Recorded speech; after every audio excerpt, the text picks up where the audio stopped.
So student, welcome back to my YouTube channel India education Pathshala में आप सभी का स्वागत है। प्यारे बच्चों, आज हम सत्र 2 पढ़ेंगे। सत्र 2 में सोलेनेसी परिवार की फसलों में होने वाले जो रोग होते हैं उनके बारे में हम आज पढ़ेंगे। बच्चों, इसके पहले मैंने सत्र 1 पढ़ाया हुआ है आपको। सत्र 1 में मैंने सारी चीज़ें जो पढ़ाया है आप फिर से आप उस वीडियो को ज़रूर देखेंगे जा कर के, है ना। आज हम पढ़ेंगे रोग क्या होते हैं। बच्चों, आप जानते हो पौधों को सबसे ज़्यादा प्रॉब्लम समस्या किस चीज़ से हो रही है? अभी रोगों से हो रही है ना। किस चीज़ से हो रही है? रोगों से हो रही है। तो स्टूडेंट, रोग बहुत ही ज़्यादा हानिकारक यहाँ पे पौधों के लिए होते हैं। और सोलेनेसी परिवार की कौन कौन सी फसल? टमाटर, मिर्च और आलू और ये सारी चीज़ें जो सोलेनेसी परिवार में रोग हो जाते हैं। तो बच्चों, रोग अनुकूल परिस्थिति में विषाणु जनित रोगजनक और अति संवेदनशील मेजबान के बीच एक सफल कारक है ना। तो बच्चों, रोग कवक और बैक्टीरिया और वायरस, क्या कैसे? कवक, बैक्टीरिया, वायरस, है ना। ये इनसे क्या करता है? ये रोग फैलता है काय में? पौधों में, है ना। रोग पैदा करने वाले जीवों को रोग जनकों के रूप में जाना जाता है। किसके रूप में जाना जाता है? रोग जनक के रूप में जाना जाता है ना। रोग जनक के रूप में किसको जाना जाता है? कवक, बैक्टीरिया और वायरस को। इन्हीं के कारण तो बच्चों रोग उत्पन्न होता है पौधों में, है ना। तो बच्चों, रोग जनकों का जन्म मिट्टी से होता है। कैसे होता है? याद रखना है आपको, मिट्टी से होता है ना। बीज के माध्यम से किया जाता है और या फिर हवा या पानी के माध्यम से भी रोग फैलता है। काय के माध्यम से? हवा और पानी के माध्यम से भी रोग फैलता है ना। वायरल रोगों में से कुछ कीड़े रोगवाहक द्वारा प्रेषित होते हैं। सोलेनेसी परिवार की फसलों में से कुछ सबसे महत्वपूर्ण रोग हैं anthracnose, wilt, bacterial spot, bacterial blight, dumping of, early blight. देखो, ये सारे रोग आपको याद होने चाहिए, है ना। बहुत ही इंपॉर्टेंट रोग हैं ये, जितने भी आपके यहाँ पे दिए हुए हैं। एक तो हो गया भाई एंथ्रेक्स, विल्ट हो गया, बैक्टीरियल स्पॉट हो गया, बैक्टीरियल ब्लाइट हो गई, डंपिंग ऑफ हो गई, अर्ली ब्लाइट हो गई, फ्यूजेरियम हो गया blight, fusarium blight, late blight, leaf curl, mosaic, powdery mildew, rots और सेप्टियल। और ये सारी चीज़ क्या है बच्चों? क्या है? रोग हैं ये, है ना। और आगे बता रहा हूँ, लिटिल लीफ हो गया, लीफ कर्ल हो गया, बैक्टीरियल कैंकर हो गया, बक आई रोट हो गया और फ्रूट रोट हो गया। ये सब क्या है कि पौधों में होने वाले सोलेनेसी परिवार में होने वाले रोग है ना। तो ये सारी चीज़ों को अपने को जानना जरूरी है कि भाई रोग कौन से होते हैं और रोग क्या होते हैं। एक तो जो पौधे को डैमेज कर रहे हैं, प्रभावित कर रहे हैं पौधे को क्या कर रहे हैं, या तो किसी भी पत्ते के भाग में या तने से प्रभावित कर रहे हैं पौधे को, तो वो क्या कहलाते हैं? रोग कहलाते हैं। क्या कहलाते हैं? रोग कहलाते हैं। और रोग कौन कौन से हैं भाई? मैंने आपको बताया महत्वपूर्ण रोग कौन सा है, यहाँ से स्टार्ट होते हैं, है ना। एंथ्रेक्स हो गया, विल्ट हो गया, बैक्टीरियल स्पॉट हो गया, बैक्टीरियल ब्लाइट हो गया, डंपिंग ऑफ हो गया, अर्ली ब्लाइट, फ्यूजेरियम ब्लाइट और late blight, leaf curl, mosaic, powdery mildew, rots. ये सारे क्या हैं? पौधों के रोग है ना। इतने सारे मतलब जो रोग होते हैं पौधों में, ये पौधों को बहुत ही ज़्यादा मात्रा में नुकसान पहुंचाते हैं बच्चों। मैंने जो इतना आपको टॉपिक पढ़ाया, ये सारी चीज़ आपको समझ में आ गई होगी, है ना। यदि नहीं आई है तो फिर से आप रिपीट करके वीडियो को देखना। सबसे पहला रोग जो पढ़ते हैं, डंपिंग ऑफ पढ़ते हैं। क्या पढ़ते हैं? Dumping of. पौधों में होने वाला डंपिंग ऑफ की बात कर लेते हैं। यह नर्सरी के पौधों का एक सामान्य रोग है। कौन से पौधों का? नर्सरी के पौधों का। जो नर्सरी में पौधे लगाते हैं अपन, उसका ये क्या है? एक सामान्य सा रोग है ना। तो बच्चों, टमाटर, मिर्च और बैगन की रोपाई में आमतौर पर हम क्या करते हैं? मृदा जनित कवक द्वारा हमला जो करते हैं उनके बारे में हम अध्ययन करते हैं ना। कवक जैसे फाइटोप्थोरा, फाइथियम, ये प्रजाति के कारण ये जीव उत्पन्न होते हैं, है ना। तो डंपिंग ऑफ सबसे खतरनाक जो बीमारी होती है बच्चों, ये फफूंद कॉलर क्षेत्र में रोपाई को संक्रमित करती है। जो आपने रोपाई किया है, जिस क्षेत्र में रोपाई किया है, उस क्षेत्र में सबसे ज़्यादा ये समस्या होती है डंपिंग ऑफ की, है ना। तो जिससे क्या होता है, ऊतकों का क्षय होता है। जो पौधों के ऊतक होते हैं ना, उसमें क्षय होता है, संक्रमित अंकुर सीधा गिर जाता है। जो पौधा छोटा पौधा होता है, जो आपके ग्रोथ को रोक देगा, और जो क्या होता है कि जो छोटे पौधे होते हैं उसको ग्रसित करके ये क्या करता है, गिरा देता है ना। इतना खतरनाक होता है डंपिंग ऑफ, देखोगे आप, है ना। देख पा रहे हो, समझ पा रहे हो, ठीक है। तो हम पढ़ते हैं, संक्रमित अंकुर सीधा क्या करता है, गिर जाता है ना। यह आमतौर पर क्या होता है, बारिश के मौसम के दौरान और पानी के ठहराव की स्थिति में देखा जाता है। जब यदि बारिश हो रही है बहुत ज़्यादा मात्रा में, तब ये रोग देखा जाएगा, या आपके खेतों में पानी ठहरा हुआ है, उस स्थिति में ये बच्चों देखा जाता है ना। तो बरसात के मौसम में क्या होता है कि बरसात के मौसम में अंकुर के लिए क्यारी को उठाया जाना चाहिए। मिट्टी का सौरकरण, सौरकरण मिट्टी का मतलब कि मिट्टी को सूर्य के रोशनी से, तापमान से ताप दे करके गर्म करना, ये कुल मिला के ये मान लो, इससे भी रोग आपके खत्म होंगे, है ना। बध्यकरण से फफूंद की मृदा जनन इनोकुलम कम हो सकती है। मेनकोजेब, और ये अपने जो रोग हो चुका है, डंपिंग ऑफ जो रोग हो चुका है, इसको कंट्रोल करने के लिए ये है ना, मेनकोजेब और केम्बेडाजिम, मेनकोजेब और केम्बेडाजिम, ये 2 दवा है। आपको क्या करना है, 2 से 3 ग्राम 1 लीटर प्रति लीटर के छिड़काव करके मिट्टी की खाई को, संक्रमित को कम करता है ये आप दवा डाल देते। और एक है दवा ट्राइकोडर्मा, 5 ग्राम डाल सकते हो, ये बीज के साथ, बीज को उपचारित कर सकते हो आप। तो देखे होगे आपने कि डंपिंग ऑफ कितनी खतरनाक चीज़ है, और काय से हम कंट्रोल कर सकते हैं इसको, है ना। डंपिंग ऑफ के बारे में समझे और काय से कंट्रोल कर सकते हैं। सबसे पहले मेनकोजेब और केम्बेडाजिम, इससे करेंगे, नहीं तो फिर क्या कैसे करेंगे, ट्राइकोडर्मा से कर देंगे। इस ट्राइकोडर्मा से क्या करेंगे अपन, 5 ग्राम मतलब किलोग्राम बीज के में क्या करेंगे, 5 ग्राम का आप घोल बना लोगे ट्राइकोडर्मा का, और क्या करोगे, बीज को उपचारित कर लोगे, है ना। अब इसके बाद में सेकेंड आपका रोग पढ़ते हैं अपन, क्या पढ़ते हैं, अर्ली ब्लाइट। कौन सा पढ़ते हैं बच्चों, अर्ली ब्लाइट। बहुत ही अच्छा टॉपिक है ये। इसको आपको क्या है ना, 2 बार तो वीडियो को आपको देखना पड़ेगा। क्या करना पड़ेगा, 2 बार तो आपको वीडियो को देखना पड़ेगा, तब आपको चीज़ें समझ में आएंगी। थोड़ा कठिन टॉपिक है आपके लिए, है ना। तो बच्चों सेकंड जो है ये अर्ली ब्लाइट है। अर्ली ब्लाइट भी एक क्या है, रोग है। ये आमतौर पर क्या होता है, ये टमाटर, बैगन और आलू में क्या करता है, ये फंगल रोग में देखा जाता है अर्ली ब्लाइट। जो फंगल रोग नहीं देखते क्या आप, टमाटर में लग जाता है, टमाटर के पेड़ में देखे होगे, बैगन के पेड़ में देखे होगे, सफ़ेद सफ़ेद टाइप की पत्ती में फफूंद जो लगती है ना, उसी को बोलते हैं अर्ली ब्लाइट, है ना। तो देखा जाता है इस रोग का कारक जीव मतलब किसके कारण फैलता है, ये याद रखना है आपको। अल्टरनेरिया अल्टरनेटा, ये इसका रोग फैलाने वाला रोग कारक है। कौन है रोग कारक, अल्टरनेरिया अल्टरनेरिया अल्टरनेटा एफ। ये क्या है, यही फैलाता है, या फिर आप ऐसे याद कर सकते हो, अल्टरनेरिया सोलेनी। ये क्या करता है कि अर्ली ब्लाइट फैलाता है। क्या फैलाता है, अर्ली ब्लाइट फैलाता है ना। तो पत्तों के सीमांत भाग में अनियमित भूरे पत्तों के धब्बे दिखाई देते हैं। जो पत्ते में जो भूरे भूरे धब्बे दिखाई देते हैं बेटा, ये इस रोग में दिखाई देते हैं, काय में, अर्ली ब्लाइट में दिखाई देते हैं, है ना। पत्ते के धब्बे धब्बे मतलब धब्बे धब्बे दिखेंगे पत्तों में, ठीक है। और नेक्रोसिस, बड़े नेक्रोसिस पेंचों तक बढ़ जाते हैं, और कवक हवा के माध्यम से फैलता है। अब फसल लगी हुई है, देखिए फसल लगी हुई है आपके खेत में, है ना। ये पेड़ लगा हुआ है, ये पेड़, 1 मिनट बच्चों, ये पेड़ लगा हुआ है, ये पेड़ और ये पेड़ लगा हुआ है, ये पेड़ लगा हुआ है। तो बच्चों क्या होगा, अगर मान लो किसी एक पौधे में, मान लो इस पौधे में अर्ली ब्लाइट है, तो ये क्या करेगा बच्चों, हवा के माध्यम से पूरे सभी पौधों में फैल जाएगा अर्ली ब्लाइट। क्या होगा, सभी पौधों में अर्ली ब्लाइट फैल जाएगा, है ना। सबसे पहले इस पौधे में आएगा, फिर इस पौधे में, फिर इस पौधे में, ऐसे फैलते फैलते पूरे पूरे भर क्या करेगा, अर्ली ब्लाइट फैल जाएगा ये, है ना। कवक और हवा के माध्यम से क्या होता है बच्चों, ये फैलता है ना, उच्च सारा लिया जाता है। तो बच्चों इसको कंट्रोल करना है तो आप मेनकोजेब 2 ग्राम डाल सकते हैं तो ये सारी चीज़ें से आप कर सकते हैं ना, पानी में घोल मिला के स्प्रे करके आप हटा सकते हैं अर्ली ब्लाइट को।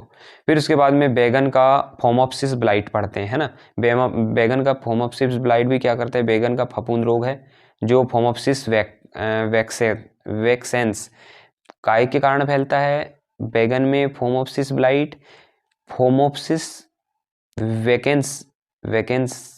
वैकेंस के कारण फैलता है ये, है ना। ये देखो, ये नाम से ही पता चल रहा है बैगन में फोमोप्सिस कैसे फैलता है, फोमोप्सिस से ही, मतलब याद रखना है, ये आप ऐसा याद रख सकते हो, है ना। तो ये हो गया आपका बैगन में फोमोप्सिस ब्लाइट।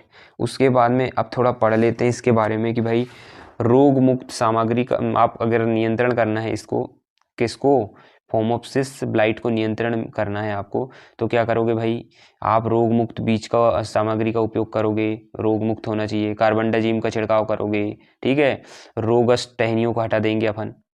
सबसे पहली पॉइंट तो ये तो याद ही रख लेना, कोई भी फसल में रोग हुआ तो टहनी को हटा ही देना है आपको, है ना। टहनियों को हटा दोगे तो क्या होगा कि आपका पौधा अच्छा हो। जैसे ये पौधा है, ये आपकी टहनियाँ हैं, ठीक है, ये आपके पौधे की टहनियाँ हैं, है ना। तो बच्चों इस पौधे में क्या हुआ है कि रोग उत्पन्न हो गया है, तो आप क्या करोगे, यहाँ से कट कर दोगे और उस अलग कर दोगे इसको, है ना। क्या कर दोगे, अलग कर दोगे, तो वहाँ से क्या होगा कि पौधा में रोग फैलेगा नहीं, है ना। उसके बाद में हम बात करते हैं एंथ्रेनोज या मिर्च का डाइबैक। एंथ्रेनेज नोज या मिर्च का डाइबैक, ये रोग बच्चों थोड़ा पढ़ते हैं। यह एक कवक रोग है। कौन सा रोग है, कवक रोग है, जो कैसे होता है, ये देखो, ये रोग कारक इसका रोग कारक क्या है, कोलोटोट्रिचम कैप्सिसी। कोलोटोट्रिचम कैप्सिसी, ये रोग कैसे होता है, एंथ्रेक्स या मिर्च का डाइबैक, मतलब सॉरी, एंथ्रेक्स या मिर्च का जो डाइबैक होता है वो होता है इस रोग कारक के कारण होता है, कोलोटोट्रिचम कैप्सिसी के कारण होता है ना। तो कवक बीज जनित है जो हवा के माध्यम से फैलता है। तो एंथ्रेक्स क्या करता है बच्चों की, हवा के माध्यम से फैलता है ना। तो इसको आप समझोगे उससे क्या हो जाता है, थोड़ा पढ़ते हैं।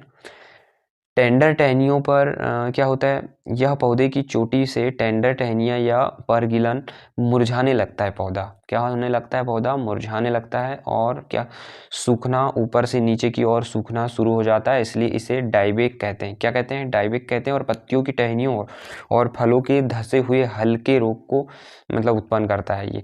एंथ्रेक्स बहुत खतरनाक बीमारी है, ठीक है। तो एंथ्रेक्स को कंट्रोल करने के लिए क्या करोगे आप कि कार्बनडाजिम डालोगे 2 ग्राम, कार्बनडाजिम डालोगे, उसके बाद में पौधे के रोगग्रस्त जो भाग है उसको हटा दोगे, है ना।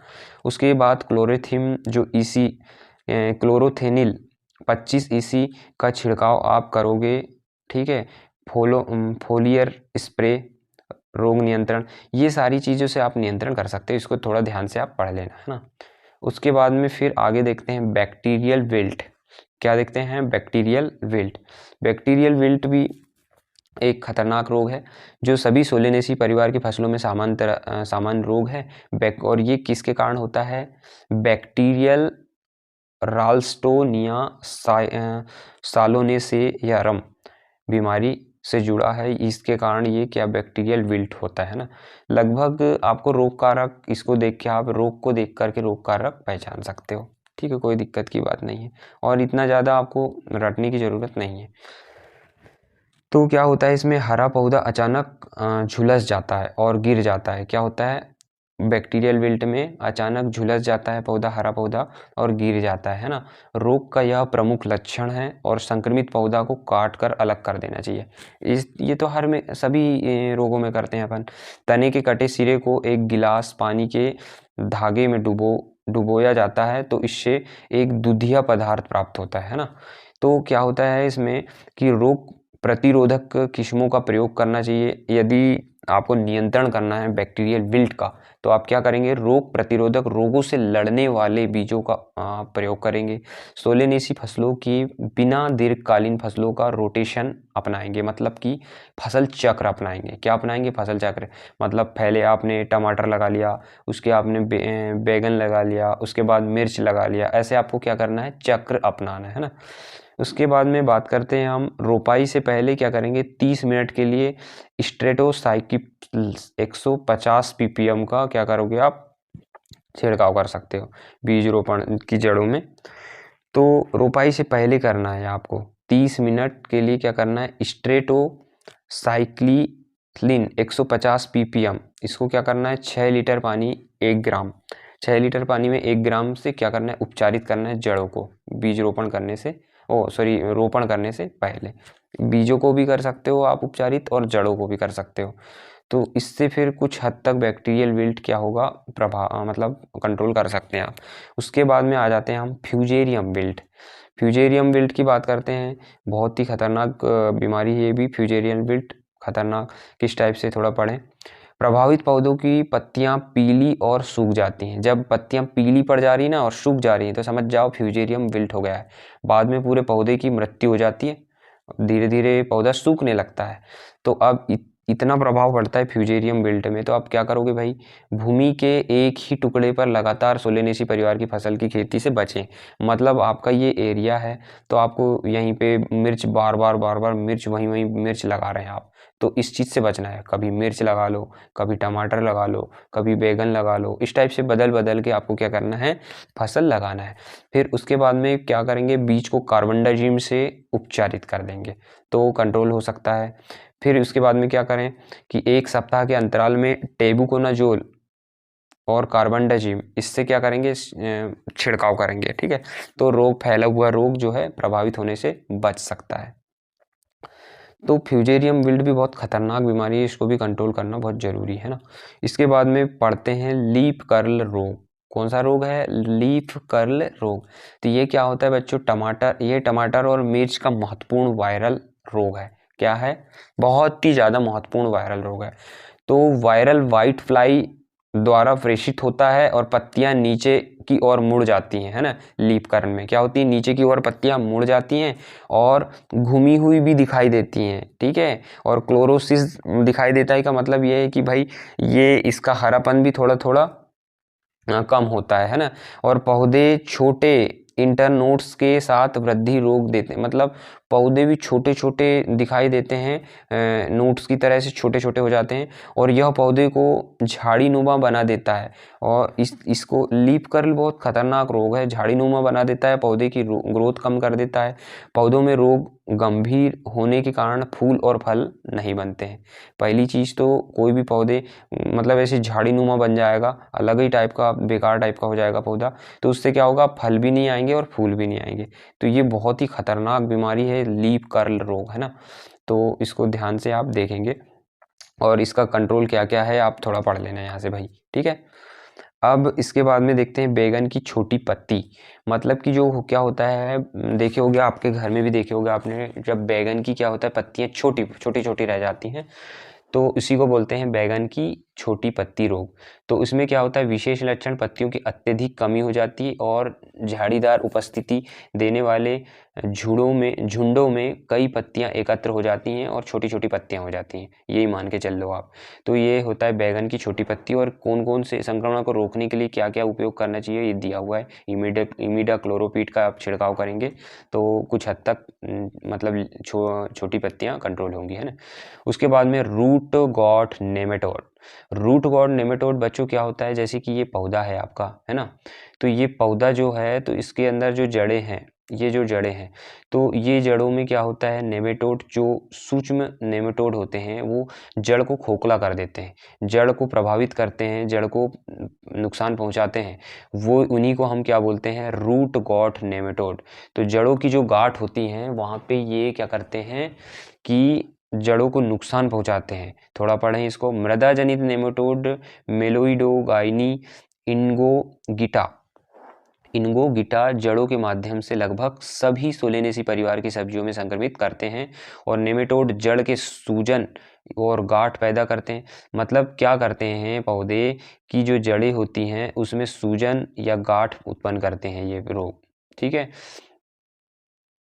यह मिट्टी से पानी और खनिजों के ग्रहण को प्रभावित करते हैं। जो पौधा, मान लो कोई पौधा है, ये पौधा है ना, तो ये अच्छे से ग्रोथ कर रहा है, ये जड़ों से तो पानी भोजन ले रहा है वो, है ना, तो ये क्या होगा, गार्ड गार्ड टाइप से क्या बना लेगा, रूट गॉट नेमेटोड जो है ये गार्ड गार्ड टाइप से बना लेगा। तो क्या होगा, पौधा सही ढंग से जो ये पानी है, भोजन है, उसका पोषण है, ये ले नहीं पाएगा, तो पौधा ग्रोथ ही नहीं करेगा, पौधा यहीं मुरझा के मर जाएगा। तो ये होता है बच्चों, इतना खतरनाक रोग है रूट गॉट नेमेटोड, है ना। तो इसके कंट्रोल के लिए हम क्या क्या करेंगे, ये दिया हुआ है भाई, इसको थोड़ा ध्यानपूर्वक आप पढ़ लेना, ठीक है। अब हम आगे बढ़ते हैं, थोड़ा इनको समझ लेते हैं कौन कौन से रोग। जैसे टमाटर में शुरुआती ब्लाइट है, ये देखो टमाटर में शुरुआती ब्लाइट इस टाइप की दिखती है ना।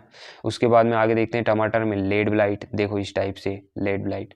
उसके बाद देखते हैं टमाटर में लीप कर्ल, ये देखो जरा टमाटर की पत्तियां कैसी हो गई, लीप कर्ल, छोटी छोटी रह जाती हैं, सफ़ेद टाइप की, अलग ही टाइप की दिखती हैं। इसके बाद में पढ़ते हैं, अब देखो टमाटर में जड़ गांठ, जड़ गांठ अभी पढ़े थे अपन ने, जड़ गांठ ये। इसके बाद में बैगन में धुंधलापन, ठीक है, ये इस टाइप का हो जाता है, ये भी एक रोग ही है। तो ये सारे अपन रोग पढ़ रहे हैं। बैगन की छोटी पत्ती इस टाइप की रह जाती है, गुच्छे बना लेती हैं। फिर उसके बाद में देखो ये बैगन में सेरकोस्पोरा लीफ, ये इस टाइप की होती है, तो इसको बोलते हैं सेरकोस्पोरा लीफ, ठीक है। फिर इसके बाद देखो टमाटर का में फ्यूजेरियम विल्ट, ये देखो ये किस टाइप की समस्या आई है, पूरा पौधा सूखने लगा है और टमाटर की ग्रोथ भी बंद हो गई है। तो इतने टाइप के आपने रोग अभी पढ़े इस अध्याय में, इस सत्र में इतना ही था रोगों के बारे में। इसको बार बार देखना बच्चों वीडियो को, तो ये चीज़ें बार बार देखने से क्या है, समझ में आ जाएंगे अच्छे से अपने को, है ना। इसके सही विकल्प खालिस्तान सही जोड़ी आप पीछे से देख करके कर लोगे यहीं पे, और बहुत ही सरल क्वेश्चन आंसर यहाँ पे दिए हुए हैं इसके, तो इन क्वेश्चन आंसरों को भी आप ध्यान से कर लोगे, है ना। ठीक है बच्चों, अब यदि आप चैनल पे नए हैं तो सब्सक्राइब जरूर कर लें, इसके बाद मैं आगे के सत्र डालते रहूँगा। और चूँकि लेट हो जाते हैं वीडियो, उसके लिए सॉरी, क्योंकि मैं दूसरे भी क्लास के वीडियो बनाता हूँ तो मुझे टाइम नहीं मिल पाता है। बाकी धीरे धीरे आते रह रहे हैं आपके वीडियो, पूरे वीडियो को आप ज़रूर देखेंगे, है ना। ठीक है, तब तक के लिए धन्यवाद।